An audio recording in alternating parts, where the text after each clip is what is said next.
బస్సులో ప్రయాణించేటప్పుడు డబ్బులు, ఫోన్లు పోగొట్టుకుంటూ ఉంటారు. బస్సుల్లో రద్దీని ఆసరాగా చేసుకుని దొంగలు రెచ్చిపోతుంటారు. బస్సు ఎక్కే క్రమంలో ప్రయాణికుల పాకెట్ నుంచి ఫోన్లు, నగదు కొట్టేస్తుంటారు. అలా ఆర్టీసీ బస్సులో ఓ ప్రయాణికుడు సెల్ ఫోన్ పోగొట్టుకున్నాడు. తీవ్రంగా నష్టపోయాడు. ఫోన్తో పాటు ఏకంగా 6.15 లక్షలు తన బ్యాంకు ఖాతా నుంచి మాయం కావడంతో బాధితుడు లబోదిపోమంటున్నాడు.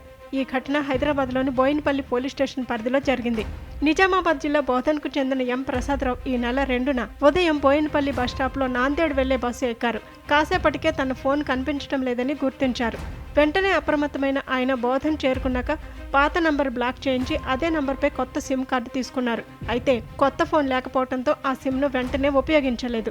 ఇదే అదునుగా భావించిన దొంగ పాత ఫోన్లోని ఫోన్పే యాప్ను ఉపయోగించి ప్రసాదరావుకు చెందిన కెనరా బ్యాంక్ ఖాతా నుంచి 4 లక్షలు, మరో సేవింగ్స్ ఖాతా నుంచి 2.15 లక్షల చొప్పున మొత్తం 6.15 లక్షలు బదిలీ చేసుకున్నాడు. ఈ నెల 6వ తేదీన ప్రసాదరావు కొత్త ఫోన్ కొనుగోలు చేసి అందులో తన సిమ్ వేయగా అసలు విషయం బయటపడింది. తన ఖాతాల నుంచి భారీగా సొమ్ము డ్రా అయినట్లు వచ్చిన మెసేజ్లు చూసిన ఆయన కంగారు పడ్డాడు. వెంటనే తేరుకుని మంగళవారం బోయినపల్లి పోలీసులకు ఫిర్యాదు చేశాడు. బాధితుడు కొత్త సిమ్ తీసుకున్నప్పటికీ దాన్ని వెంటనే వినియోగంలోకి తీసుకురాకపోవడం వల్లే నిందితుడికి లావాదేవీలు జరిపేందుకు సమయం దొరికిందని పోలీసులు భావిస్తున్నారు. ఈ మేరకు కేసు నమోదు చేసుకుని దర్యాప్తు చేస్తున్నట్టు పోలీసులు తెలిపారు.